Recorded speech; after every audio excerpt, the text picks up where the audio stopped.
bem-vindos todos, né? A nossa reunião periódica, né, do gamificação.org. Deixa eu aproveitar e falar outra coisa, que é um aviso, né, mas tem que ver, porque assim, nós tem a ver com uma coisa, eu não quis preparar uma apresentação específica para esse momento, tá? Eu não quis preparar uma apresentação específica, por quê? Para não engessar essa conversa aqui, porque eu imaginei que o Maurício já teria, né? A Leda lá do IBIT, ela não vai poder, ela está tendo, não vai apresentar, né? Então daqui a um tempo nós teremos mais apresentação do pessoal do IBIT, né? Mas eu queria falar com vocês duas coisas que eu acho importantes sobre gamificação. A primeira delas é o estado atual da gamificação, né? E o segundo ponto é o futuro da gamificação, tá? Por que isso é importante a gente discutir, né? Porque a gamificação no estado atual, na Universidade de Brasília, né, em especial junto ao CEDIS, que é onde nós trabalhamos, então, nós já estamos com praticamente 10 anos de atuação nessa área, né? A gamificação, ela nasceu, aí vou falar um pouquinho da história, né? Então, o termo gamificação foi cunhado lá em 2002 pelo Nick Pelling, né? Usando justamente lá na área de administração, né? Quando ele queria preparar alguns elementos, né? Para, vou chamar, estimular as pessoas, né? A fazerem algumas atividades administrativas, né? Então, ele acabou usando técnicas de jogos e cunhou o termo gamificação. De 2002 até mais ou menos 2011 mesmo, que tem o famoso artigo de Detter, né? De 2011, né? Que todos nós referenciamos, né? Mas nesse período, o que é gamificação não ficou, apesar de Pelling ter colocado, chamar de gamificação, as pessoas não, acho que no meio acadêmico e no meio empresarial não tinham muita ideia do que seria isso, né? Tanto que nesse período, quando a gente vai fazer levantamentos bibliográficos, aparecem tanto o termo gamificação, com to gamify, né, com verbo, né? Então não aparece o termo ludificação na área de educação, então, ou seja, uma confusão danada sobre até a terminologia que foi ser usada, que estava sendo usada. Houve muita discussão entre o Detter e eu esqueci o nome dele, que também publicou um livro, se vocês procurarem no historial, né? Então, de 2009, né, a 2011, né? Então, houve muita confusão entre os dois mesmo, os dois ficaram se picando, porque um representava a academia, que era o Detter, e o outro representava o meio empresarial, que é onde nasceu a gamificação. Então, eles ficaram brigando qual era a melhor terminologia para isso, né? E o que acabou acontecendo foi que o artigo lá do DETA em 2011, que diz que gamificação é justamente o uso de mecânicas e técnicas de jogos em contexto de não jogos, isso prevaleceu como sendo a base, né, do que a gente chama de gamificação hoje em dia, certo? Então, pode parecer bobeira, mas isso foi muito importante para, como eu posso dizer assim, no passado, para fixar o termo de gamificação, né? As pessoas começaram, mesmo assim, a usar gamificação, né? Em especial, né, como é que chama? O Gartner, né? Lá em 2012, se não me engano, ele já deu um relatório, para quem não conhece o Gartner, que é da área empresarial, né? Falando que as aplicações até 2015, as aplicações estariam metade, 40% das aplicações do mundo, aplicações mesmo, estou falando de aplicações comerciais, aplicações de empresariais, estariam todas gamificadas, né? Então, isso também deu outro impulso muito grande para dar visibilidade para a gamificação dentro daquele momento, né? Nós estamos falando em 2010 a 2015, mais ou menos, tá? Bom, qual foi o principal problema no início da gamificação, né? E continua sendo, tá, pessoal? E continua sendo, né? O principal problema é que, ok, definiu-se o que é gamificação, beleza, mas como é que eu construo uma gamificação, né? O que é construir uma gamificação, né? E aí é muito interessante porque durante esse período muita gente surgiram diversos gamificadores, né? Que são pessoas que faziam construção de gamificação, né? E essa construção de gamificação foi surgindo. Então, se vocês olharem nesse período, os artigos, né? Aí tem que considerar duas coisas: tem os softwares que foram gamificados e tem que considerar os artigos que foram publicados dentro da academia, né? Então, nesse momento, 2015, começa a ter uma quantidade, né? Só para dar um spoiler, né? A quantidade de artigos publicados, ela continua exponencial, tá? Crescendo em diversas áreas, porque, na verdade, as pessoas passaram a conhecer mais gamificação, ver o resultado da gamificação, usar a gamificação, né? Mas nessa época ainda estava ali um pouco no começo. Então, houveram diversos artigos, né? Que foram publicados, levantamentos, aplicações, etc., né? De um modo geral, o resumo desse momento, que eu vou dizer assim, desse momento aí 2000, até 2020, incluindo 2015, mas eu vou sinalizar 2015, tá? Marque em 2015. É que as pessoas começaram conheciam técnicas de jogo, jogavam, tinha muita gente que jogava, e perceberam, então gamificar é, usando, usando o.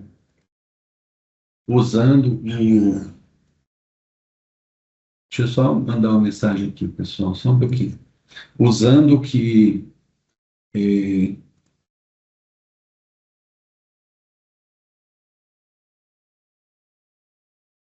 usando esse conhecimento do que é a gamificação, mas elas começavam a usar, pegavam as técnicas, literalmente, botavam nos sistemas e funcionavam, né?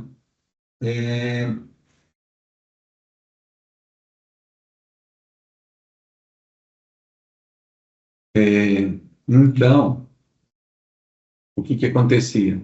É, como ficava condicionado a essas técnicas que eram incorporadas, a maioria das gamificações nessa época são gamificações que a gente chama de ad hoc. O que é ad hoc? Juntada de peças, né?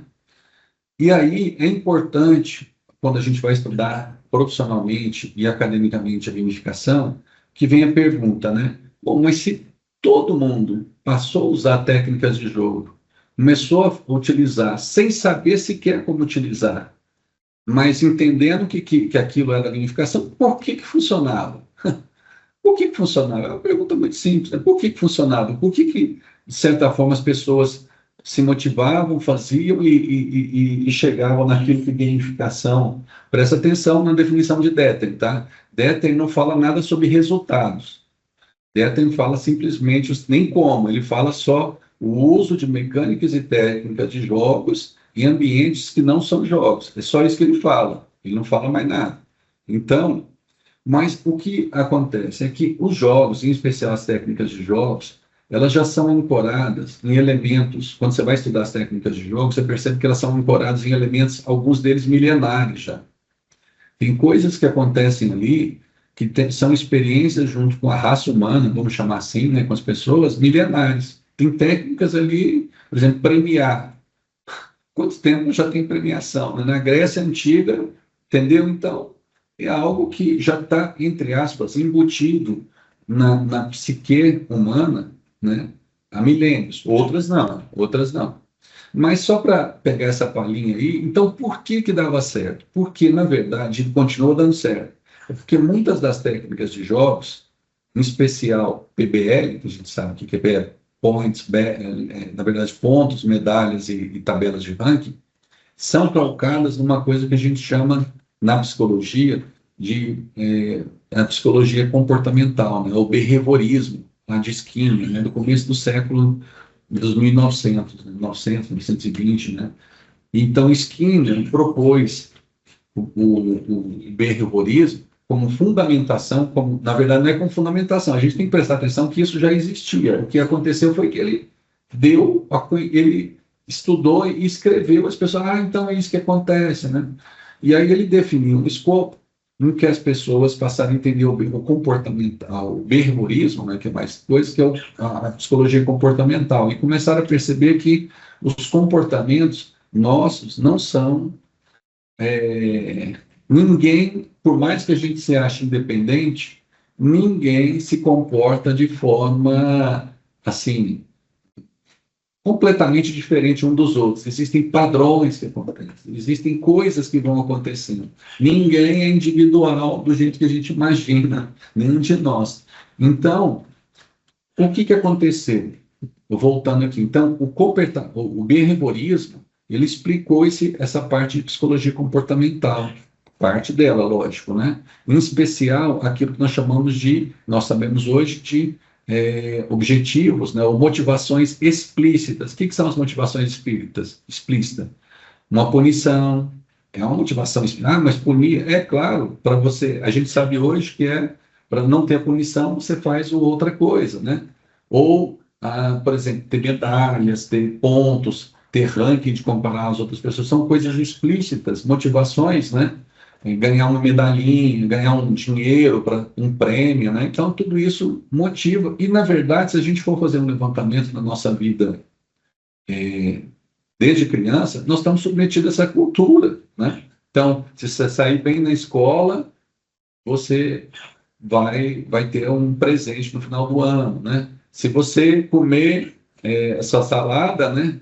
Você vai ganhar sorvete na sobremesa. Então, assim, é um punhado de coisas, né? Que a gente chama sininho de cachorro, né? Que a gente vai brincar. Tem outras que são bem sininhos para cachorro mesmo, para a gente, e que funcionam. Então, a gente está submetido a um padrão psicológico que as pessoas não sabem, que todos nós estamos, na maioria das culturas, que permitem que nós tenhamos certo tipo de comportamento.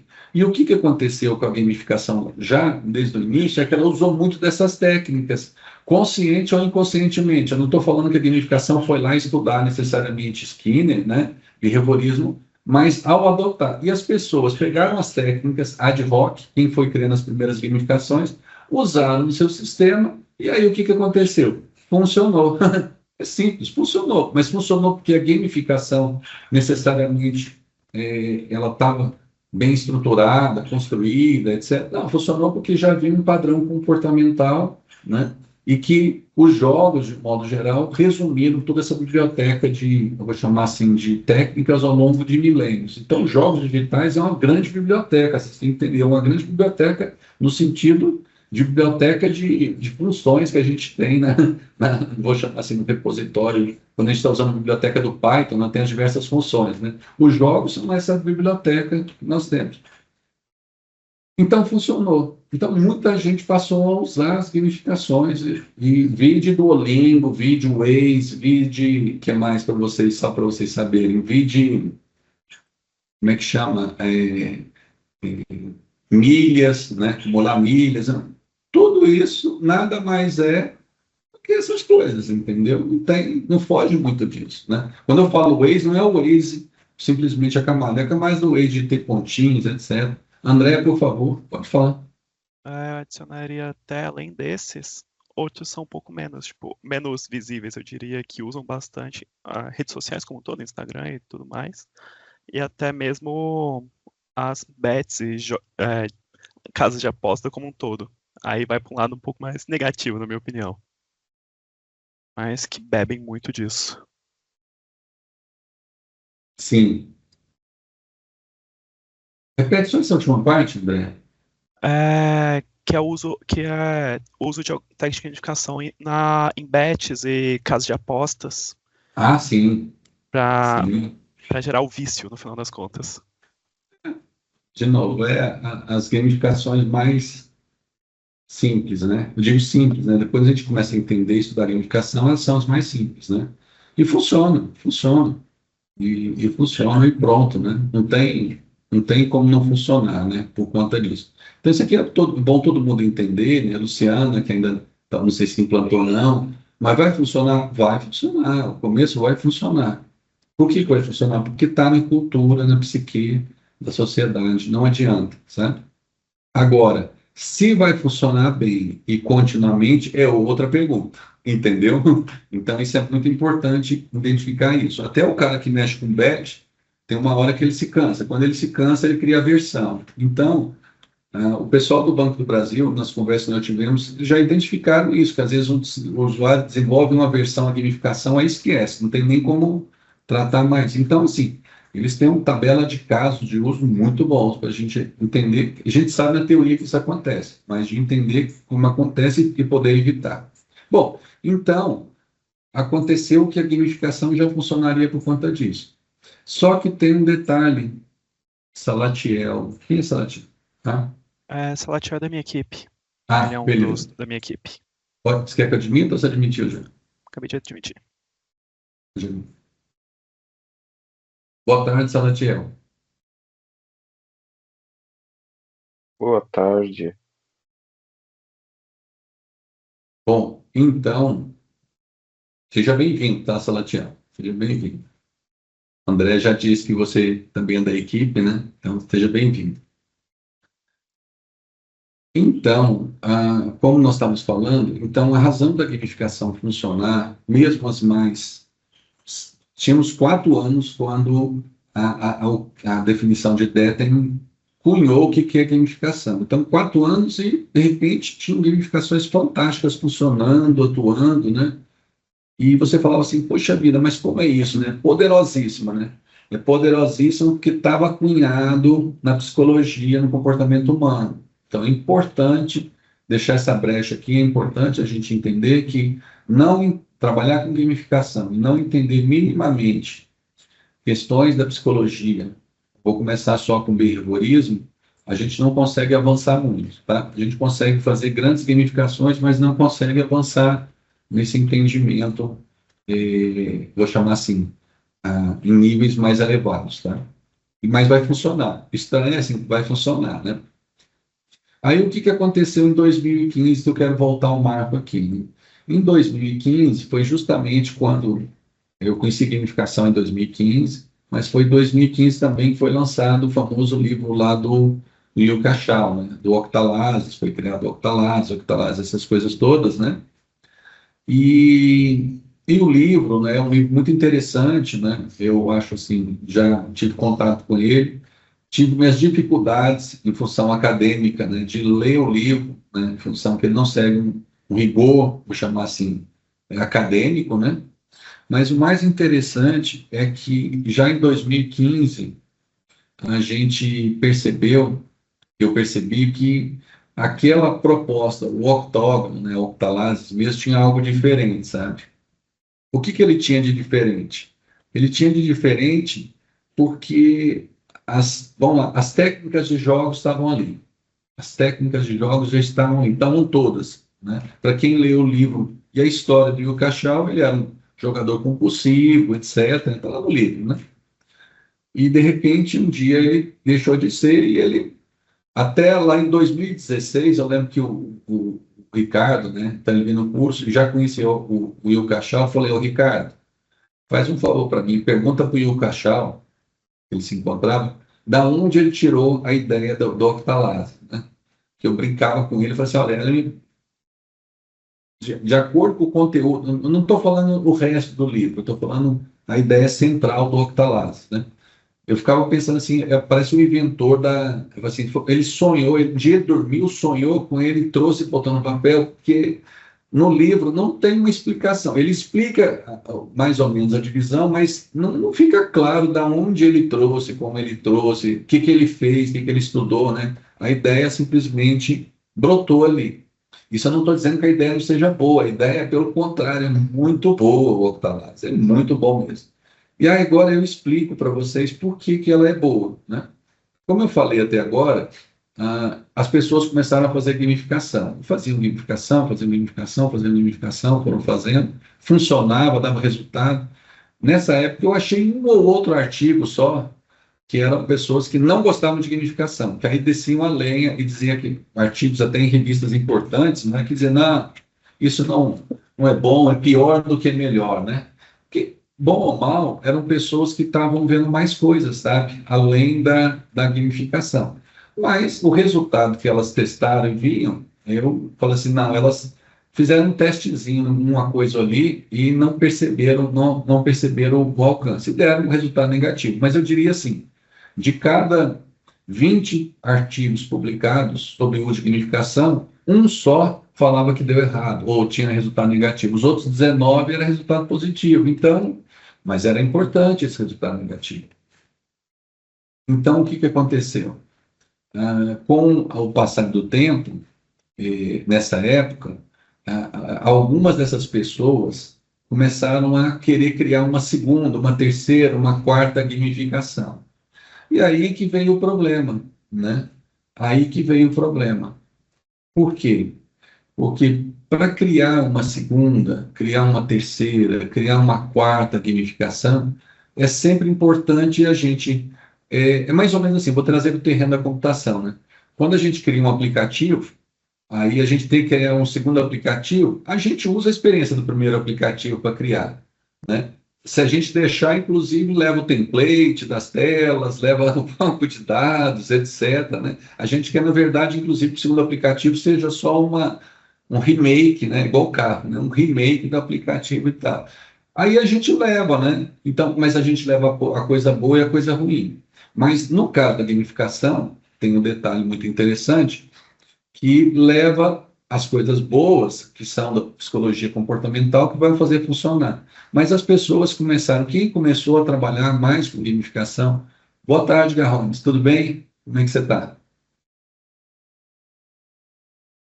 Tranquilo. Boa tarde. Estão conseguindo me ouvir? Estamos sim. Bacana. Desculpa atrapalhar. Nada, que isso. Então, começou-se a criar essas pessoas começaram a entender que tinha que ter, eu vou chamar de processo, né? Um processo para facilitar elas criarem novas gamificações ou pelo menos planejarem a gamificação, entendeu? E aí que é o ponto, né? Porque está ali no meio da década passada, em 2015, né? Até antes.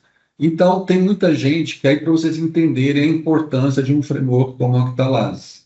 Então, houve o MD6, houve o Exad. O Exad também é um framework bastante usado, né? Tinha lá os quadrantes de Bartle, né, que era usado para jogos, né? Então, todo mundo começou a adaptar coisas de jogos, ou os 5S, né, também, coisas de outros frameworks que eram usados de forma, eu vou chamar assim, para definir perfis de outras áreas da administração, da psicologia, criar algumas novas, né, como tinha lá Game Educa, tem alguns frameworks por aí, tá? E, na verdade, começaram a usar construir esses processos para tentar sistematizar a maneira com que se construía a gamificação. Então, esse processo para tentar sistematizar a maneira como se construía essas gamificações aconteceram para essas pessoas. Boa tarde, Maurílio. Seja bem-vindo também, Maurílio. Então, essas questões que aconteceram para as pessoas que começaram a ter problemas de criar uma segunda, terceira, quarta gamificação, começou a surgir uma camada superior à qual nós chamamos de gamificação. Então, essa camada superior eu não quero chamar de framework nesse momento, né? Mas por isso que eu chamo de processo, era um processo para tentar replicar de maneira mais inteligente, para tentar construir de maneira mais sistematizada gamificações. Então, esses frameworks que eu citei são muito interessantes. Por desses todos, eu particularmente acho que, por exemplo, Bartle, né? Que são os quadrantes de Bartle. E eu acho que é muito focado em jogo. Então, no meu entendimento, quando a gente vai estudar, principalmente, depois eu vou falar disso, no futuro da gamificação, que é a segunda parte, nós estamos fazendo, primeiro, um levantamento do estado atual da gamificação, tá? Para quem chegou agora. E depois eu vou falar sobre o futuro da gamificação. Então, por isso eu estou dividido em dois momentos. Então, nós estamos ainda fazendo um historial, né? E falando um pouquinho de como a gamificação está se comportando. Como nós vemos a gamificação? Logicamente, aqui todo mundo já trabalhou com gamificação aqui, né? Conhece e tem sua experiência com gamificação. Bom, então, continuando aqui, então lá na década passada, né, de 2000, vamos chamar de 2014 a 2020, as pessoas começaram a trabalhar com gamificação, muitas fizeram muitos testes, conseguiram resultados, como eu disse para vocês, 20-1, né, de resultados bons, que deram resultados, uma coleta no meu entendimento, insuficiente de dados. Por que insuficiente? Porque às vezes a pessoa publicava depois de aplicar uma gamificação por 6 meses, um ano, né? É muito pouco tempo para saber o que deu certo e o que deu errado em termos de gamificação.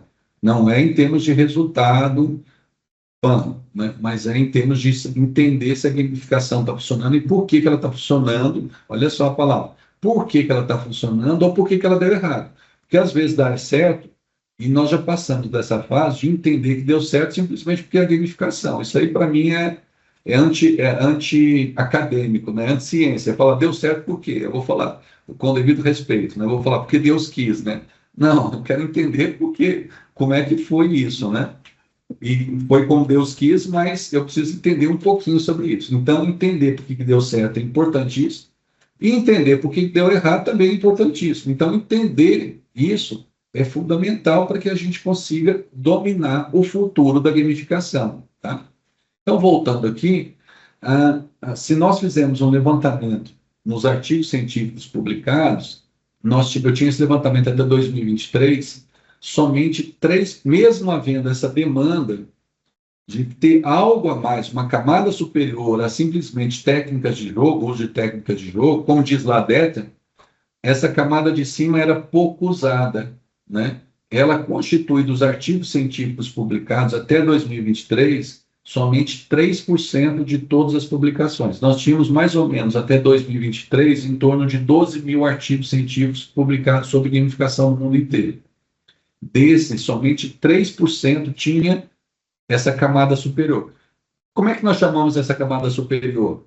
Framework, tá? Mas não vou chamar isso, eu vou falar assim, o cara não chegou a 97%, o cara pegou técnicas de jogo, botou em algum lugar, conhecia e deu certo.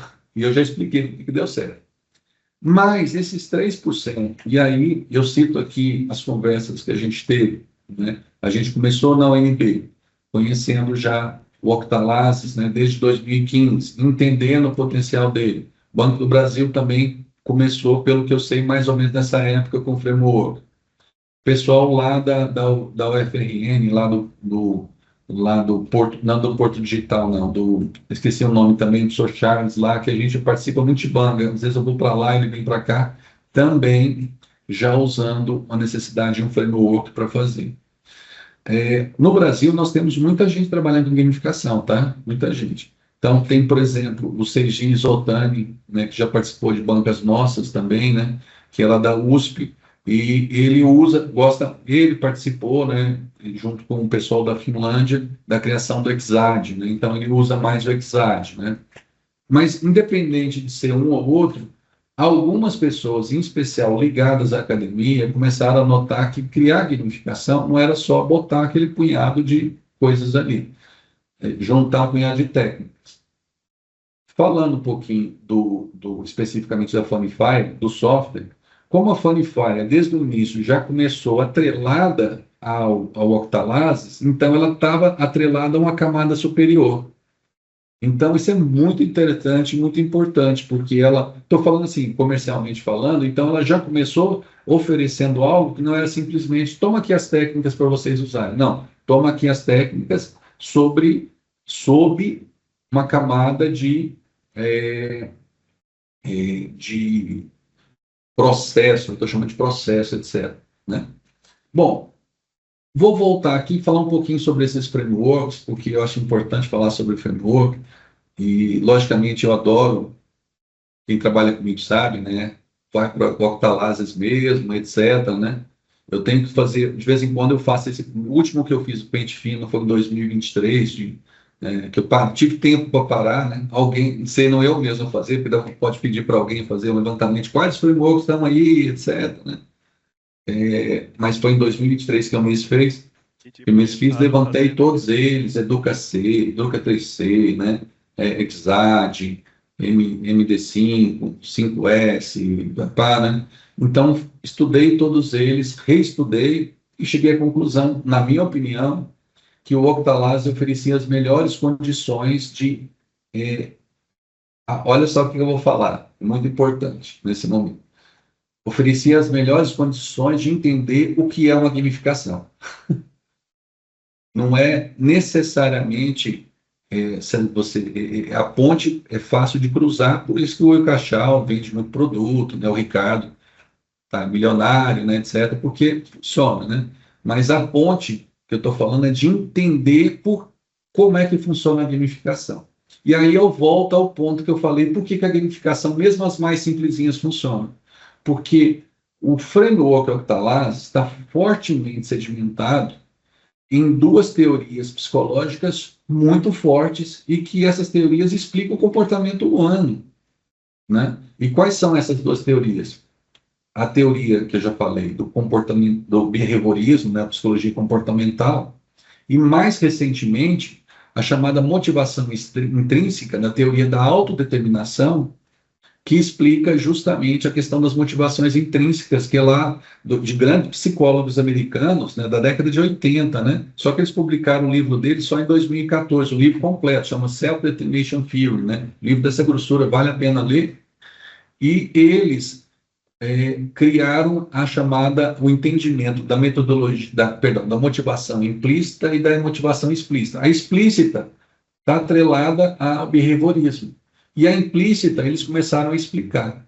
Presta atenção, se você lê Skinner ele brinca assim, né? Estou falando sério, né? Tem um livro chamado Punished by Rewards, né? Que não é deles, né? Que é punido por recompensas, né? Então é muito legal o livro, porque vai sendo um contraponto entre o behaviorismo e o não behaviorismo. Em determinado momento ele fala assim, até eu entrevistei o Skinner, conversou com ele, porque o Skinner morreu já acho que na década de 80, né? E aí, diga, André. Pode terminar Hã? essa linha de raciocínio, eu falo assim que você terminar a linha de Não estou raciocínio. escutando direito, não. Alô, melhorou? Alô? Estou escutando muito baixinho. Alô, tá melhor? Diga aí que a gente escuta, né? Eu queria comentar de um experimento psicológico que eu vi um tempo atrás, que eu acho que enquadra bem nisso. Não sei se vocês já viram, é um experimento chamado de cães de Pavlov, que é baseado foi um psicanalista, que mexe com essa área, não sei se ele necessariamente é psicanalista, que é Ivan Pavlov, que ele estava treinando cachorros com base em recompensa, exatamente essa ideia, para gerar que ele é o pai do condicionamento, pode dizer assim, que é exatamente que tem a ver com tudo isso que estava sendo dito. Acho que é algo que vale a pena ser estudado um pouco mais depois sobre, alguém tiver interesse, que é a parte de gerar cultura e gerar rotina, pode dizer assim, gerar hábitos por meio de recompensas, e recompensando de pouco em pouco. É uma coisa bem interessante. Obrigado, André. Então, o Octalazes, ele, na verdade, quando você passa a olhar com o Octalazes sobre os dois aspectos, né, e aí fica fácil da gente entender, quando se fala do lado direito ou do lado esquerdo, e eu já levei muito puxão de orelha do pessoal da neurociência, né, porque a gente dá muito neurociência, o pessoal da neurociência fala assim, olha, não vem com essa história de lado direito ou lado esquerdo do cérebro, não, isso aí não funciona assim. Então, até no livro do Cachau, ele fala lado esquerdo, lado direito do cérebro. Não é assim, não. O que ele está querendo dizer, assim, então, por isso que eu estou falando, ele não tem o livro dele não é assentado em questões científicas, depois que ele foi aprendendo, né? Mas é interessante isso, o Octalaz. Mas o professor, queria fazer um comentário sobre duas questões. Apesar de realmente não existir o lance de pessoas criativas de um lado do cérebro, pessoas do outro lado, não tem, porque o cérebro é muito plástico, né? Tanto é que quando alguém perde um pedaço da massa encefálica, o outro pedaço consegue assumir as funções que tinha nela, né? Apesar disso, ele encaixa mais ou menos nas recompensas extrínsecas e intrínsecas, né? De uma forma legal. No sentido de que a divisão que eles usam, apesar de não utilizar o cérebro, né? Não jogar para esse lado de cérebro direito e esquerdo, a divisão extrínseca e intrínseca é baseada na teoria, né, que eu estava comentando. Mas desculpa, continua. Depois eu vou mandar aqui no chat o estudo que eu estava vendo. Pode ficar tranquilo, não? A dinâmica, né? Fiquem tranquilos, né? É que eu optei hoje por não trazer uma apresentação, tá, pessoal? Eu não quis botar aqui uns slides, né? Até é bom que depois o Maurílio e vocês vão apresentar. Então, qual que é o processo, Maurílio? Normalmente traz 10 minutos, meia hora de apresentação, e depois, na segunda fase, aí a gente faz comentários, dúvidas, aí a gente faz a discussão, tá? Mas eu não me importo, não, porque como nós não trouxemos uma apresentação, é justamente para ver, eu optei por esse esquema mesmo, só apresentando duas coisas. O antes, né, o estado da arte da gamificação, para depois a gente falar um pouquinho do futuro da gamificação. Então, só esses dois tópicos hoje. É porque, infelizmente, a Leira do IBIT, ela não podia vir hoje, então eu fui, minha chefe, a professora Cristiane, falou assim que era para mim apresentar. Então, brincadeira, Cris. Só aproveitar, pessoal, estão me escutando aí? Sim. Só para dar boa tarde, eu não respondi ali, mas é porque não queria cortar a linha de apresentação aí. E pedir desculpa pelo atraso, tá? Em respeito a todos que chegaram aqui, eu queria ter chegado e aproveitado melhor o tempo. Mas prazer, não sei se foi a Luciana ou a Cris que foi lá naquele dia com a gente, foi uma das duas. Foi a Cris. Foi a Cris, né? Tudo bem, prazer. Luciana, Bruno, o resto do pessoal aí. Salatiel, André e Garrones já são conhecidos. Eu acho que tem mais o Lucas aqui também, né? Um prazer, viu, pessoal? Vou deixar vocês continuando, que o assunto está muito interessante, professor. Por favor, aí está sendo um assunto legal, mesmo pegando no final. Acho que estão gravando. Está gravando. Está sendo gravado?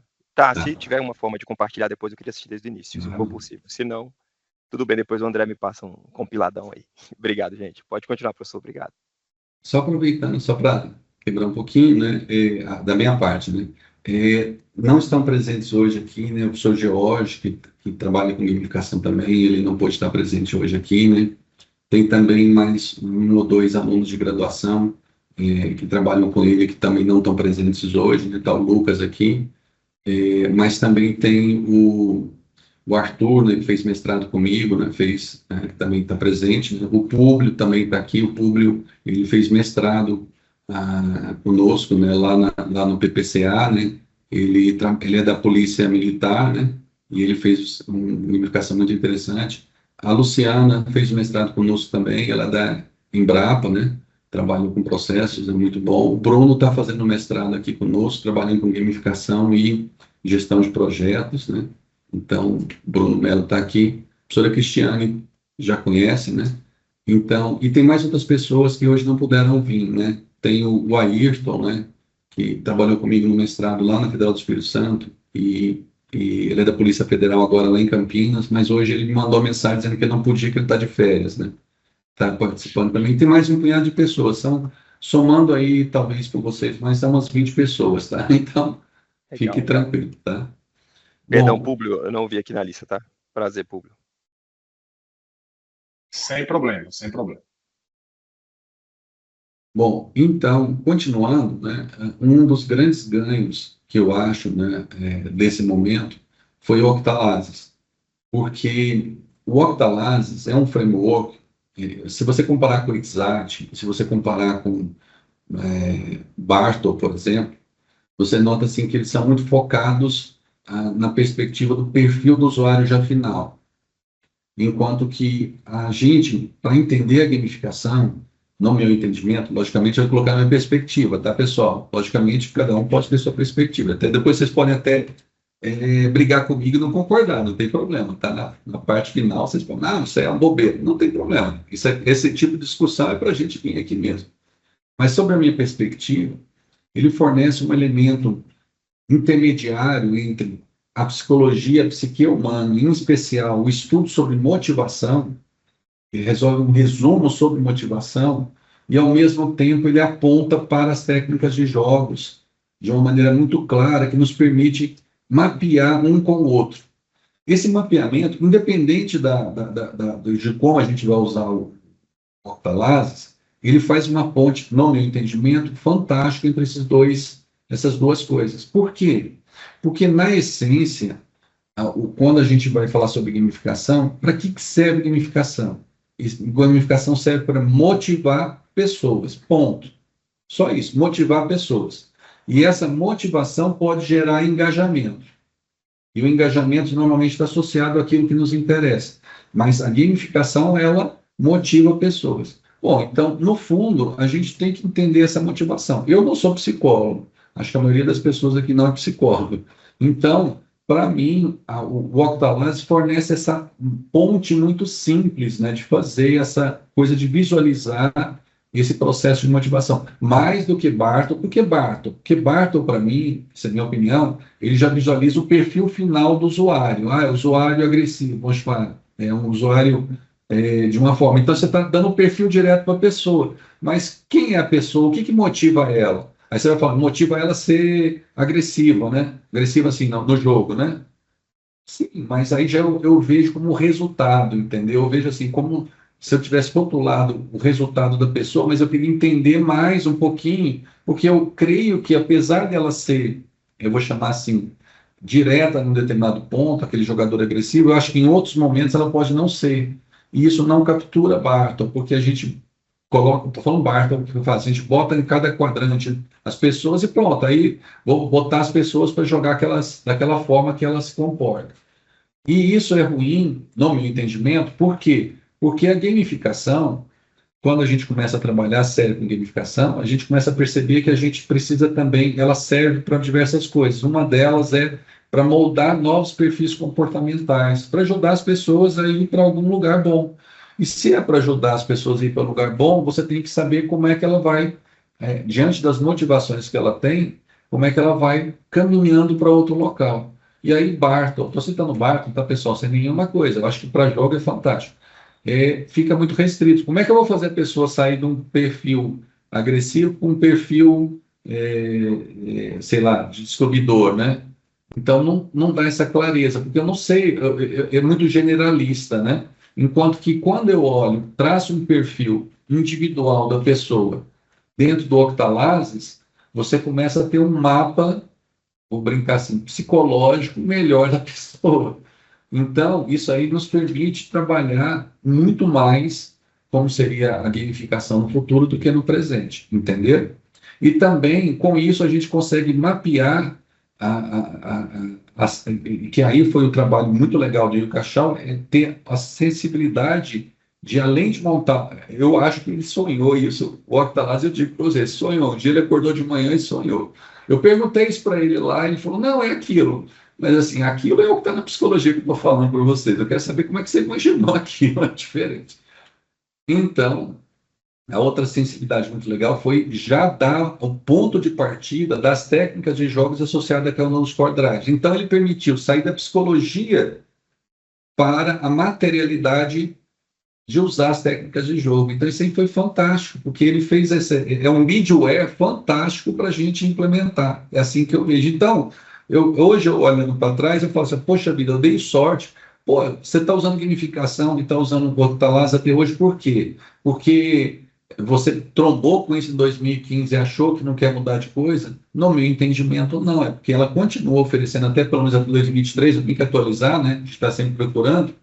Ela oferece a melhor forma de entender como é que a gamificação funciona, de planejar o que você quer da gamificação no momento atual e no momento futuro, além de acompanhar aquilo que a professora Cristiane e eu construímos, os indicadores que permitem saber para onde está indo. Então, isso no nosso entendimento, é fantástico, porque traz um contexto muito mais amplo. Bom, vou parar por aqui, a primeira parte, porque você já viu que eu falo muito, né? Então, se deixar, vai ficar um tempo inteiro. Então, o estado atual, hoje ainda, da gamificação nós temos ela aplicada em diversas áreas, na engenharia de software, na educação, nas organizações, etc., né? Em diversos locais, diversas coisas das atividades humanas. Tem um foco muito grande ainda dentro da área de educação, tá? Tem um foco muito grande da área de educação, mas não exclusivamente. Dentro da área de engenharia de software, é bastante. Brasil, Espanha, tem muita gente trabalhando com engenharia de software e gamificação, só para falar, então é muito interessante. E eu volto a divulgar que a melhor forma da gente fazer essa transição é usar o Octalase, ponto, tá? Não vou me deter mais sobre isso, não. Mas o Brasil é um grande player internacional de gamificação, tá? Bom, sobre o futuro da gamificação. Um dos problemas já antigos na gamificação, e eu digo assim, o futuro dela, é a gente entender como tornar uma gamificação persistente. é como ela fazer ela funcionar ao longo do tempo sem perder a motivação, né? Sem a pessoa perder a motivação. Então, esse é um dos problemas mais sérios que eu acho que nós ainda... a gente começou a tratar isso lá atrás, mas em função de muita gente não ter... E aí eu falo dos finlandeses, o pessoal da Finlândia, o Rumari, eles têm diversas publicações, mas eu não sinto as publicações deles tratando muito sobre essa continuação da motivação que produz uma gamificação, sabe? É um estudo, eu acho que é uma coisa muito importante e tem reflexo em diversas áreas, né? Eu vou brincar, né? Como é que o Joga Junto, né? Pode ficar por 10 anos jogando, né? Porque as pessoas trocaram ou porque tem elementos, formas que foram usadas e modificadas ao longo disso. Estou citando só um exemplo, né? Isso vale para qualquer gamificação, porque vale para qualquer software, né? Na prática, a gente quer fazer um software, um aplicativo que seja usado por muitos anos, e não ao ano que vem vamos trocar o software, né? Seria, o ano que vem vamos trocar a gamificação, né? Troca uma gamificação toda, né? É uma coisa nova, né? Entre aspas, engana o usuário, né? Engana aquele que está usando a gamificação, mas não é o retrabalho. A segunda questão, os indicadores, sabe? Eu acho que a maioria dos trabalhos que a gente tem acompanhado não olham para os indicadores da gamificação. Olha de uma forma muito superficial, entendendo apenas o seguinte, e eu falo pelos artigos científicos, que eu falei para vocês, 19 em cada 20 artigos diz funcionou, um diz que não funcionou. Normalmente eu gosto mais do que diz que não funcionou do que os outros 19 que buscam que funcionou. Por quê? Porque os que dizem que funcionou falam o seguinte, foi muito legal, eu estava na sala, todo mundo estava animado. O que é isso? Entendeu? Que medida é essa? É a medida para mim de satisfação, né? Faça o questionário de satisfação aí e pronto, né? Pede para um para levantar a mão, né? Qual foi os números que dizem isso? E normalmente o cara que diz que não gostou da gamificação, ele usou algum critério mais objetivo. Então, são esses indicadores. Qual é o problema da construção desses indicadores, que é esse futuro? É porque nós estamos trabalhando numa zona limitriforme entre duas coisas. Entre a gamificação implementada, que é a materialização do elemento em execução, com o acompanhamento da motivação que vai conduzir o processo da gamificação. Então, nós temos indicadores motivacionais, que devem ser casados com indicadores da própria gamificação, e surge um terceiro que é muito importante, que o pessoal do Banco do Brasil quer muito, né, que é do negócio mesmo, né? Então, como casar esses três indicadores, né? No meu entendimento, o futuro da gamificação tem que levar para aí. Tem que entender esses indicadores, tem que construir esses indicadores, tem que aperfeiçoar esses indicadores, mesmo que sejam só nossos. Não precisa ser gerar um livro, né, sobre indicadores para gamificação em qualquer contexto. Mas sem isso, a gente não vai entender por que está dando certo ou dando errado e não vai conseguir fazer um processo de melhoria consciente na gamificação. A gente faz processo de melhoria já hoje, mas faz melhoria a partir de experiência, sabe?